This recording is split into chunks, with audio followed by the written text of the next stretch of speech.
Pull up, grab the fuel nozzle, and get ready to fuel up on trends and strategies to grow your travel center business in this episode of the Truckstop's Here, brought to you by NATSO. Now, here's your host, Amy Toner. Hello, and welcome to today's episode of the Truckstop's Here. I'm your host, Amy Toner. You are listening to the Truckstop's Here, the NATSO Foundation's podcast. The NATSO Foundation is a research, education, and public outreach subsidiary of NATSO. And I dragged my old co-host, Darren Schulte, onto the podcast because as I told him, his episodes are the most listened to. So Darren, you're back. Hi, Amy. How are you? I'm wonderful. Thank you. Thanks for having me. Since you haven't been on for a bit, I thought I'd remind you, people, that you are the Vice President of Membership and you have been at NATSO since 2012.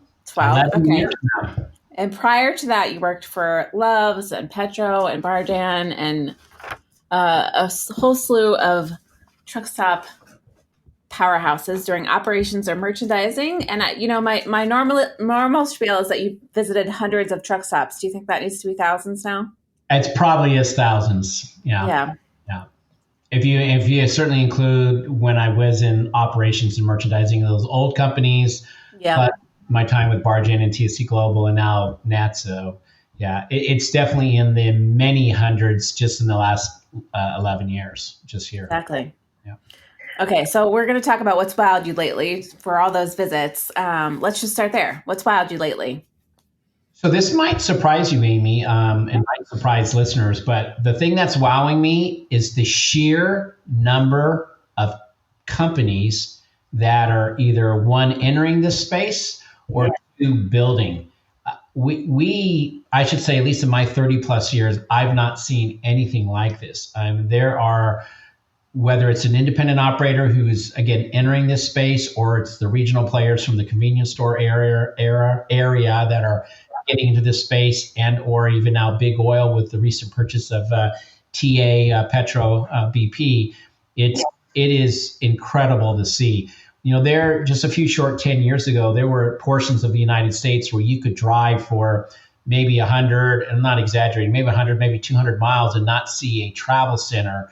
And those days are just going away. I mean, there's literally travel centers and truck stops, without exaggerating. They're not at every single exit, but it's unbelievable. And then I would say the other wow thing is the way the stores look. The stores, and I'll speak a little bit of that, I think, later, but their stores are really, really looking tremendous. It's something to be proud of. You're part of this space. It's something to be really, really proud of. And that doesn't mean to say the truck stops weren't attractive looking in the past, but it's pretty incredible the way that a lot of their operations look today. They're really good looking locations. So why do you think there's so many that are opening and so many people getting into the space? I just think, something that NATSO has shared with people, and maybe in the old days, they laughed at us when we would say we're fuel agnostic, but we really are. And, with all the hype around EVs, like, EVs are going to really impact convenience stores. And I think that is true. I really do believe that, because most people will be charging when they're at home, and, the likelihood of them going to a C store is going to go down, unless that C store, of course, has something that's, unique or different, that causes a customer to go inside their store. But travel centers, whether it's electric, peanut butter, hydrogen, or diesel, people still have to stop. And I think companies are realizing that, especially big oil, as well as convenience store operators are realizing that's an opportunity. So again, you have to pull over to use the restroom. You have to pull over to put fuel inside your body, and you have to pull over to put fuel in your vehicle, whatever that fuel is. And I just think that's what investors and other companies have realized, that there's a long, long future of, for travel centers. And then on top of that, if you just look at the sheer numbers of people that are RVing or who do kind of like stay vacations, right? Where they might just go out, 20 or 30 or 50 miles outside of the city. Those numbers, according to what I've read in the past, has gone up dramatically. And again, that's the perfect type of customer for us, someone who makes a 100-mile jaunt, goes to the lake with their trailer, and they have to pull up to a travel center to fuel that boat potentially, or definitely their vehicle. So One thing I wanted to talk to you about was technology. I feel like every day we're learning about new technology companies in the retail space. At NATSO Connect, we're having a full day dedicated to it. There just seems to be a lot of new companies that are emerging that are in the retail space that are important for our members. Or what are you seeing in that area? Foremost, I agree with you. I'm most excited about the loyalty apps that allow our members, allow the end users, the customers, to order food, to pay for food, to pay for fuel. I think of companies like Chick-fil-A or Starbucks, that have the app that allows you to make those purchases. I'm most excited about that because it is something that you and I have talked about for years. Truthfully, if whether it be in the blogs or the podcast, is the customer who we primarily service, which is the truck driver, is starved for time, and even the car customers who are going up and down the interstate, they're in a rush, right? They're trying to get to mom's house or grandma's house. And we've often made it challenging for them to make in-store purchases. And I think there's going to be a lot of movement in app-based purchases, whether it be for fuel or whether it be for inside and or loyalty. I just think we're going to catch up to the rest of the restaurant world. We're going to catch up to the C-store world. I think there's going to be a lot of attention paid to our industry. While we're small in the sheer number of locations we have, when people kind of understand the sheer volume that goes through some of these travel stores on the interstate, I just think we're ripe to have a infusion of technology moving into our space. One thing I didn't realize when I was preparing people for the keynote on technology at NATSO Connect, he was saying that they have operationally all these tablets they have to use inside the truck stop to take all these different orders. Have you been seeing that? Yeah, you're spot on. It's challenging. It's even challenging to go just as simple as a point of sale system. Again, it's something we've brought up before. The challenge is that you have to have a point of sale system that accepts COM data and EFS because they run on different rails. So your point of sale system in your diesel area may be different from the vast majority of your store. So you might have a second price book if you want customers to be able to ring products up on that register. It's just kind of mind-numbing what a operator has to go through. Then you can multiply that by 1,000 times if you think about a single store operator, what he or she has to go through just to kind of get simple technology, which the rest of the world enjoys, just to get that to properly work with our members' products and so forth. Oh, I mean, our members are so complex with so many different profit centers that probably, it sounds cool to us, but then operationally for them to implement it is probably a lot more complicated than we know about. Yeah, it's a really great comment of yours because I was recently doing a store review at a store and just to change a menu item in their register system, which was struggling to communicate with their menu boards, which is struggling to communicate with their SEO, which is self-checkout. And just that simple process, which you would think would just be a push of the button and it would all be seamless. It was challenging for them to do it. And it was kind of heartbreaking, like, holy cow, something you think that simple makes it so challenging because of all the different types of equipments we have in the store. So again, I think we're ripe for those opportunities as people begin to focus on our space. Okay. Have you seen any cool, good new amenities at a travel center? Not really. Nothing other than we've already, been implementing in our stores. I think we're going to continue to see things like pharmacies and healthcare. You would call them amenity. I think those will continue to grow in our space. But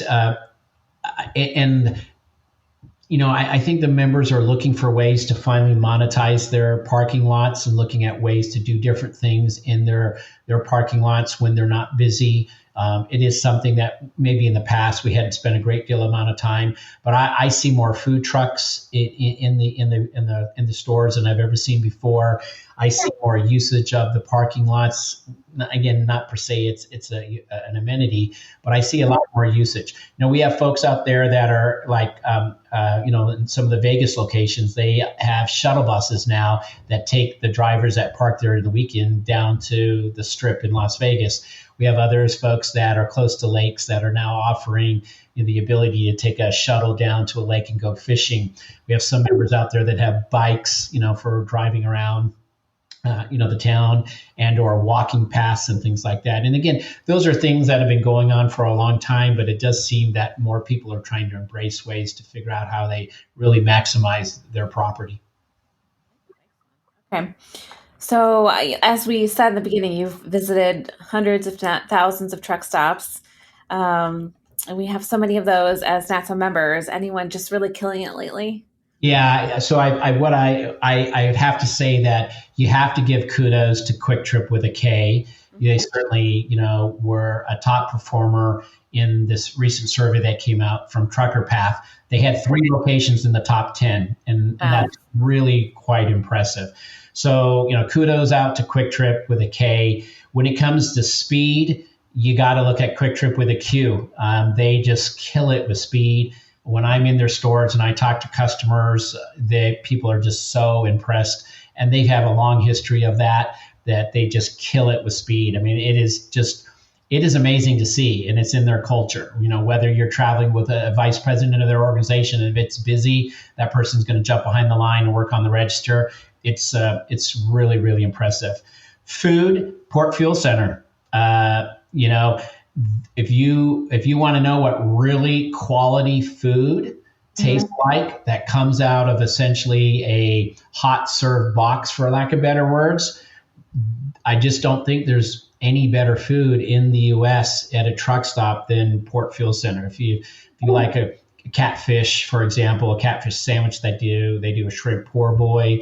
The food quality is just beyond crazy good. And then if you take a look at, a store that does a lot of really good things with their offering, E-Express locations, they're based out of Oklahoma City, and that's Neil and Tam Doe's organization. And they just have a lot of great offerings in their store. I think they've really nailed it when it comes to understanding their customer demographic. Stores are really, really busy, but they do a really great job. And they've got some really cool proprietary food programs they've created, almost like QSRs.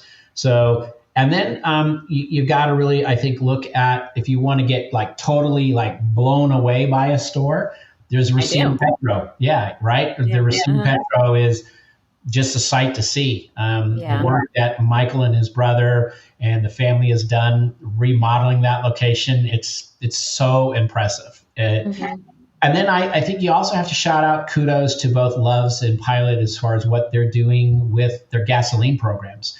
For years, our industry has never really, I'm not saying we haven't focused on gas, but the attention we're paying now to gasoline customers and affordable customers is really good to see. And that might be being driven by the C-store operators who are moving into our space. They're dabbling in diesel, and now we're like, okay, well, we're going to play in the gasoline market.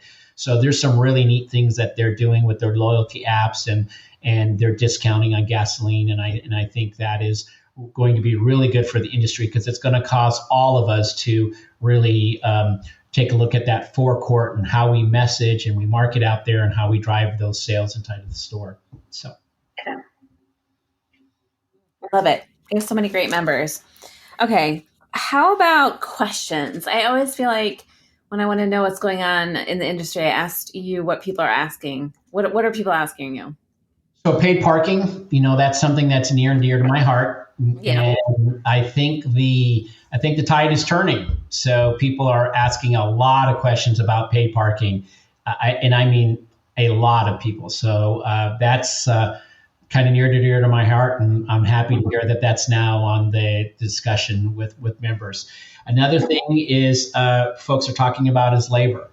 Everybody across the board, well, I shouldn't say everyone, it appears that a very large percentage of our members are struggling with staff.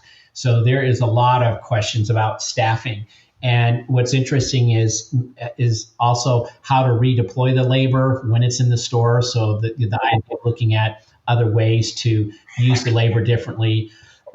There is questions about limiting the hours of stores, and who would have ever thought about that for truck stops, right? But and we've been kind of going through that in the last 10 years or so. But I think COVID really opened a lot of people's eyes, like, do I really need to be a 24/7 travel center? Even though that sounds crazy, but I still can serve fuel outside, both in the forecourt and the backcourt. And I could put some kiosks outside, some vending machines, and take care of customers. So do I really even need to do that? And how does that impact employee morale? How does that impact staffing in a very, very positive way, correct? So I think people are really beginning to take a look at that. And I get a lot of questions about labor. The other thing is benchmarking and analytics. So as more companies move into our space, and it is so hard to get benchmarking and analytics in our space because we don't have any, we just don't have a lot of publicly traded companies. So it's really, really hard to, get information. So you can go into Chat GPT and ask some questions. Basically, what you're going to learn from being a NATSO member, right? So there just isn't a lot of information out there. But we're getting a lot more questions about benchmarking and so forth like that. And I think we'll continue to get those types of questions as more folks move into the space, especially again from what I'm going to call the C-store world is that is so very, very, very different from really running a C-store. There's obviously similarities, but there's so many differences. So I think when you had sent someone our professional driver buying behavior toolkit and they wrote back that they love fact-finding initiatives, that's exactly what I feel like, people come to NATSO for. And I agree, we need more fact-finding from us. So, Okay. What do you wish travel centers are doing or offering that they aren't? So I still believe we really, really, truly have to focus on monetizing our parking lots. I really mean that. It is something that we offer and is a huge benefit to the industry and to fleets and so forth. But I wish we would do more of that. Also, I think we have to start analyzing our store operating hours. There are certain things we've done for 30 years, for 40 years, and we kind of think we have to continue doing these things. And I would just share with people, as we get new entrants to the market who have no experience in this space, they are looking at the business very, very differently than we traditionally or have a tendency to do so. So I really believe that has to happen. We've got to learn how to better price optimize in our stores. It is not something in general we do well. And I know a lot of people think you have to have really sophisticated systems to allow you to do that. But as you know, I've spoken on this on many occasions. You don't have to have sophisticated systems. You just have to kind of use some common sense. But there's great opportunity in that. Additionally, I, as you know, I'm a huge fan of these kiosks. I don't know if we're ahead of our time, and I'm not sure of where they make sense and where they don't make sense. But I do know this at least. If I was a truck driver and I'm time starved and I'm trying to buy a CB and it's locked in a case and I got to wait in line because some of our stores are busy. And if I got to wait in line to ask for someone to get up from behind the counter and go to the kiosk, go to the lock the case and unlock it, that doesn't seem like a good customer experience. I could probably order it from Best Buy down the road and have it picked up quicker than I could get it if I was waiting, in the travel center. Again, if that's an exaggeration, but I wish we would really do that. And then the last thing I would say is I really think as we move forward, we really have to take more of a fundamental retail approach to our retailing. So what I mean by that is, we have to move away from some of these old, antiquated ways that we've done business and related to our C-store piece of our business or our travel center piece of our business, and look at and benchmark, what are the big retailers doing when it comes for promotions and pricing and all the different types of things that they do. How are they going to market? And I think we need to really start embracing that, because more and more of our customers are just like all of us, right?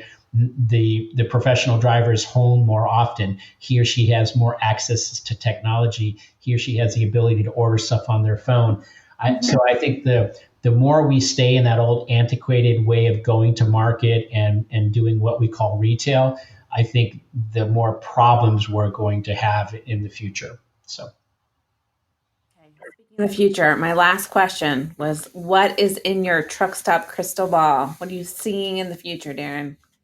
So I would say this, that if I was going to say 4 things were going to certainly happen, I would say, well, maybe 5. So one is we're going to see more and more apps-based programs, whether it is for fuel or our ability to have our customers order stuff. I just think that door is now open, and we're going to continue to see more of it. And it's going to be driven, of course, by the bigger chains and the regional players, but even independent operators are going to have to take a look at getting into that space. Number 2 is just tech focused in general. You know, we're going to have to be smarter about how we use our labor. So rather than having a menu board that has, handwritten signs or little numbers that we have to place, we're going to have to say, you know what, I need to get a digital menu board, right? Instead of going out there and tagging all the products in our stores or all these different price change labels, we're going to be looking at digital price labels in our stores, channel strips. Now, next, I think speed. I do believe speed is even going to become more of an issue for us as we are starting to see more and more construction, and because of the transportation bill, we're seeing the roads worked on, the number of vehicles on the road. All these things are causing havoc for our primary customer, which is the truck driver or the traveler, and he or she doesn't have any time. So I think organizations and companies that are really focused on speed, whether it be the layout design of the store, where they position products in the store that are there to drive sales, I think that's going to be just more and more and more of an evolution. I'm sure there's going, if it's not there already, someone will have the ability to pull up in the diesel lane, place an order while they're fueling, and then go to an area just like Starbucks does and grab your coffee. They'll be able to go and grab their pre-made sandwich and off they go. Or something will deliver it to them, or a person will deliver it. That's already in the process for many of our operators, and that's going to be part of the future.